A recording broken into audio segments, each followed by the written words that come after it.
Hello mga kabox! Kung ikaw ay bago pa lamang sa ating channel, pinutin lamang ang subscribe button at notification bell para lagi kang updated sa mga bagong videos. Muli, maraming salamat. We find out now. Round number one, and Dre, I offer you this. Among all the analysis of what could happen in this fight that gives Kell Brook hope is that Bud Crawford at times has been a slow starter. In fact, Dre, the fight we did against Egis Kaviaskis, Egis outlanded Crawford total punches over the course of the first 3 rounds. What should be Brook's approach early on? Well, he can't get reckless, but he needs to start fast, start picking up that jab. I think Brook is realizing right now that Terrence Crawford is a lot longer than he realized, and the space between, where he is now and actually hitting Crawford is a lot further than he realized. But yes, coming off 11-month layoff, being, a slow starter historically, the first few rounds, Brook wants to win those.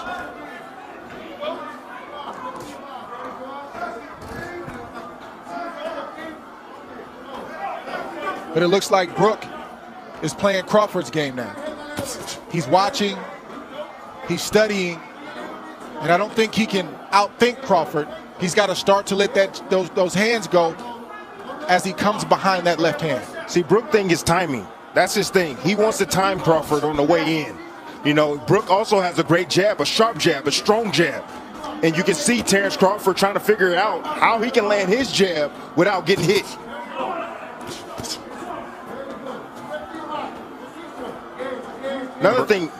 Another thing, Crawford typically comes out in the southpaw stance, but he came out in the right-handed stance, probably to confuse Kell Brook. He has power in either hand, Crawford.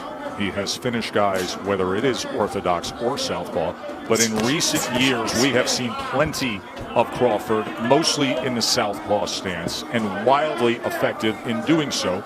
Here he comes out as a righty.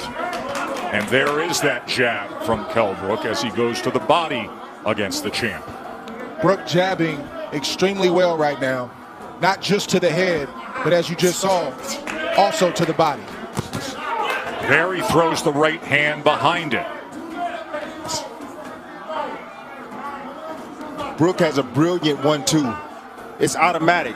It's his favorite combination, but his jab right now is landing. He just scored with it accurately upstairs against Crawford. And that's what it's about. It's about breaking the timing and the rhythm of Terrence Crawford. And you have to do that with your jab. Set it up. The power hand, which is the right hand for Brook.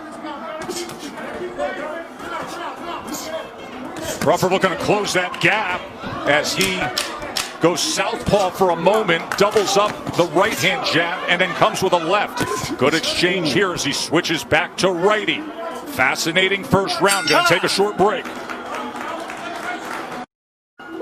Back ringside here for round number 2 of our welterweight championship fight. Tim Bradley, in that first round, Kell Brook threw 17 jabs, effectively landed 6 of them. Look, timing is what Kell Brook is special at. He has a 69-inch reach. You have to understand that. He has the shorter arms in this matchup, but he knows when to throw his jab, and at the right time, at the right distance, and at the right speed. Funny to say that he doesn't have the reach. I mean, just look at the size advantage. Look at the size across the shoulders, across the back. Look at the muscles popping in the upper body of Kell Brook, and the base he has as well, that foundation with the legs.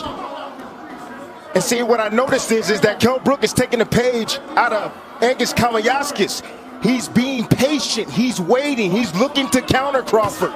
He's trying to get Crawford to commit so he can make him pay. Jab is giving Crawford a lot of problems right now. You see him thinking, and Brook is doing the right thing. He's jabbing. That's the most important thing he can do right now because it sort of keeps him out of danger. It helps him to kind of create his range and where he wants to let his shots go, and it's also got Crawford thinking.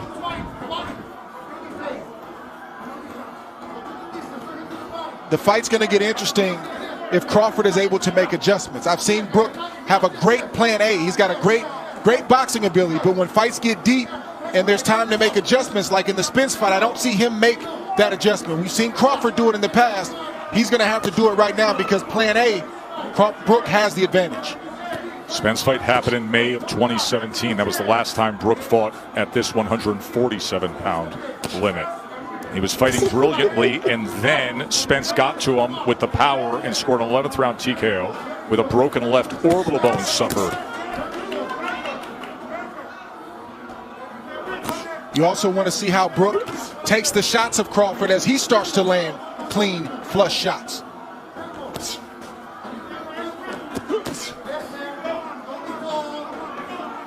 Right now it's a battle of patience. Neither fighter can afford to make a mistake, and as you see, Brook stepped in just a tad bit, and Terrence had combinations waiting on him. Just fired off a right uppercut, did Kell Brook. Brook has every punch in his arsenal. He has a strong left hook. He also has a straight right hand and a beautiful uppercut. And as you can see, his jab is giving Terrence Crawford problems, and Terrence goes southpaw. Crawford switches for one of two reasons. Either he sees something, or what he was doing in the right-handed stance wasn't working. What do you suspect here, Dre? I think the latter is true. The right-handed stance wasn't working, and he wants to see if he can get something going from the left-handed stance. Stop. No. And a 2 in Vegas. Dre with you here in Vegas. Round number 3 of the championship fight. According to CompuBox, Bud Crawford opponents land just 21% of their total punches.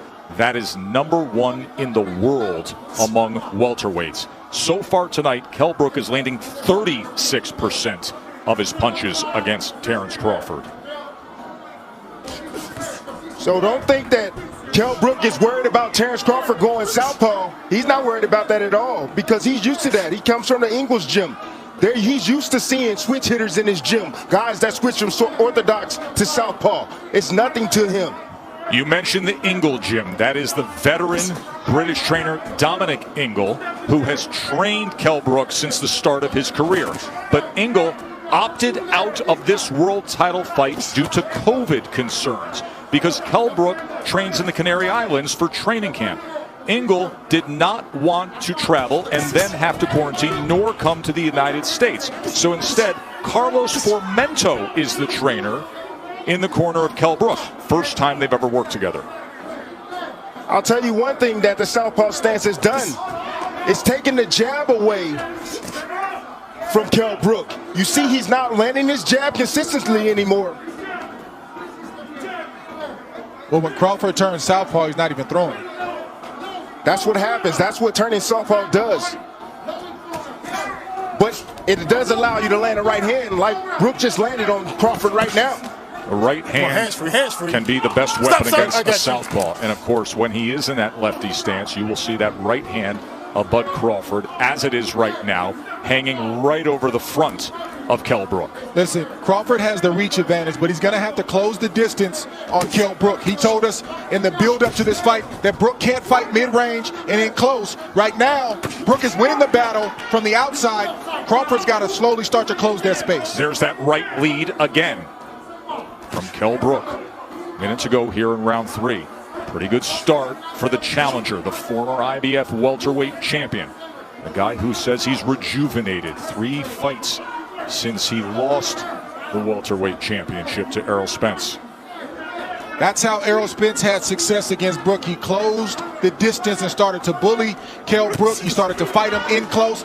Brook fought back valiantly, but he really didn't have any answers for that. See Crawford having his moments there. I see some swelling already. On the right eye of Terrence Crawford, in the right hand, right down the middle, that just lands for Kell Brook. And there's a right hand from Crawford. Way to answer that right hand.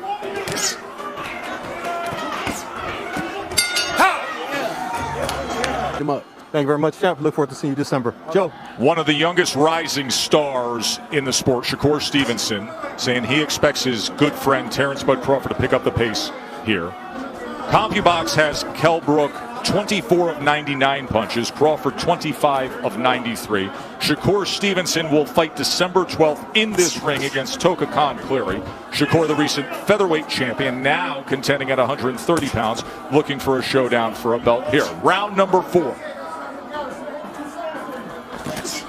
Crawford has to continue to get his lead foot outside the lead foot of Brook to have success with his offense. That will put him in a safe position to let his combinations go. Beautiful right hand. And the champ gets to him. Get over here. Just like that. Get over here. Terrence Crawford hits the 6, gas. 7. Hey, come to me. Come to me. You all right?